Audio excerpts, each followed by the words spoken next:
Hi, I'm Steve Adubato. Welcome to a very important edition of One-on-One. Once again, we have two guests. That's what we do when there's a very important topic and requires the right two folks. And we have Sara Pena, who is Senior Community Outreach Coordinator at University Hospital.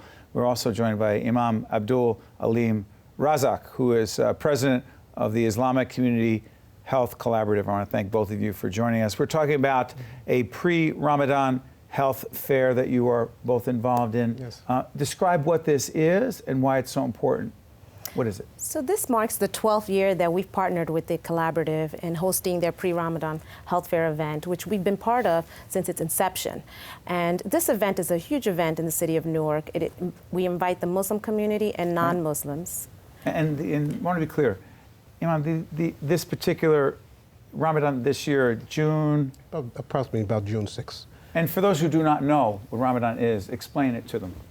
Ramadan is a part of the year where the Holy Quran was revealed, and it's a time of acknowledgement of fasting during this particular month from 1 to 29 days, 29 or 30 days, from sun up,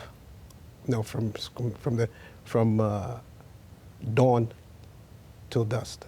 It's an opportunity. It's also an opportunity to gather folks and talk the pre-Ramadan period, to talk to folks about some important health issues. Now, as we were talking about this, some of the health issues that are important to talk about, we're talking about high blood pressure, diabetes. Why are these particular issues, and we'll talk about some others, so especially important for the communities we're talking about? Well, when we look at our communities, we see the nutrition. The nutrition is not as the nutrition aspect is not what we'd like it to be. Well, first of all, it's hard to get. We're talking about food deserts, where we're talking about Newark and surrounding communities. It is hard to get access to fresh fruit and vegetables, just to start with, but go ahead. Correct. So that becomes an issue, and also they don't know about recipes. So it's about creating awareness at the pre-Ramadan health fair, creating awareness, educating them, and also providing the resources that they can go to and access to care that they can go to and get better health care. To the Muslim community, Yes. how high a priority are we talking about here in terms of the health of those in the community? How engaged are they in this discussion? We're finding that they are very much engaged in that this is an opportunity for the community at large to take advantage of the resources that are accessible to them by way of University Hospital. And this partnership came about some years ago, and because the hospital wanted to know, how to approach the Muslim community in terms of health care, health education, and so they sought myself and another former employee who was there at the hospital for many years, and they asked us, can we bring leadership here so that we can discuss how to tailor health education and services specifically designed for the Muslim community? And that's how it came about. And as a result, it has evolved. It has evolved because there are many, for instance, I'm a part of an organization by the name of Council of Imams of New Jersey, which comprises about 14 different places of worship. And we were able to get all of these imams to come together and sit and talk about how to bring this program up together. And as a result, it's been working out very well. There's a need, and there's a response. Oh, yes. But let me ask you something. Sarah, what is it more difficult, or are there certain things you need to be aware of when you're being culturally sensitive and aware of talking about health-related issues in the Muslim community? I mean, there are different communities who have different issues and sensitivities, and we must be aware. But you couldn't do this without imams involved. Right. correct? Correct. We couldn't do it without this partnership. This is a perfect example of how communities and institutions work together to empower and educate the families in our cities. And this is why we work so well together, because we're able to understand what are their needs and the cultural sensitivity that comes along with that. So it's very important. Not only do they have the annual health fair event, but they also have Ask the Doctor sessions. Ask the Doctor sessions. Describe that. And that's a partnership that we've had with them, where they host monthly sessions throughout the city of Newark, and where our physicians go and provide educational talks to the community. What's the forum? Describe it. The forum is where there is a healthcare physician or healthcare practitioner who come out and discuss now we're doing it on a monthly basis. Mm-hmm. We're discussing a monthly health concern of the nation. Every month there is a monthly health concern of this nation. And what they do is we pick out a subject and we go and reach out for the physician of that particular health concern. Well, let me put an issue out there. The issue of violence.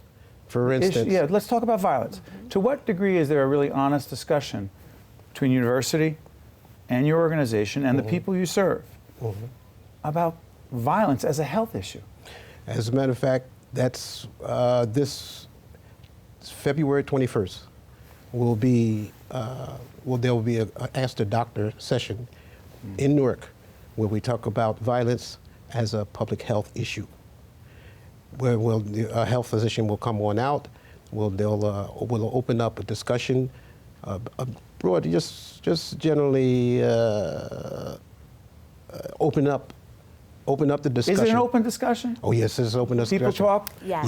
Yes. Yes. And they share their stories that they've had in the community, their own experiences. Yes. But as a health issue, not as a police. No, as a health issue. No. And what role does university play in that? Well, we provide the physician or the expert to come in and talk about the effects that has on a family, on their health, and the issues that come about. So it's an understanding, it's a collaborative effort that we all come together. As far as if we're in the city of Newark, we have the police department come out and speak. They will be there. I think we have someone from the county, from the prosecutor's office, which will come out and discuss, the resources. So we're not only providing information, but the resources. The other thing is that beyond the Muslim community, in the Hispanic community, you're doing this as well. Talk about that real quick. In the Hispanic community, we've been able to build partnerships throughout the city with large organizations as well as grassroots and bring some of these issues and topics to them. And we're able to bring our physicians out as well as a wonderful team of volunteers that go out into the community and provide information as well. Let me ask you this, as a leader in the Muslim community. Yes. Do you get any resistance on the part of those who you're serving as a religious leader, as a spiritual leader, working with institutions in the community? Because there are some who believe that there's an insularity on the part of different religious groups. Not just the Muslim community. I've seen it all over the place. Or is there a sense, hey, listen, we're part of this community, so is university, and we need to come together? What do you sense? Do you have to sell it, is my question. I'll put it to you this way.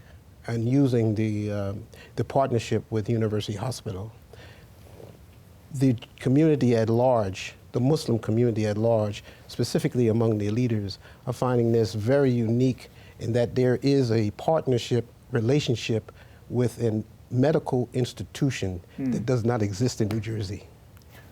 So hold on, you're saying this is in many ways a model, a prototype of what could and should be? Yes.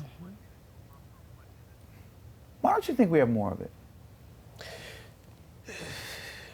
Did I just open up a can of worms? Yeah, no, really, what it is But it should be. It should be. New Jersey has the second, Google this as I'm saying this, I don't think I'm wrong. New Jersey has the second largest Muslim American population in the nation. How could we not have more of this? Absolutely. Not just in Newark, but in Jersey City and Patterson, where we are taping right now.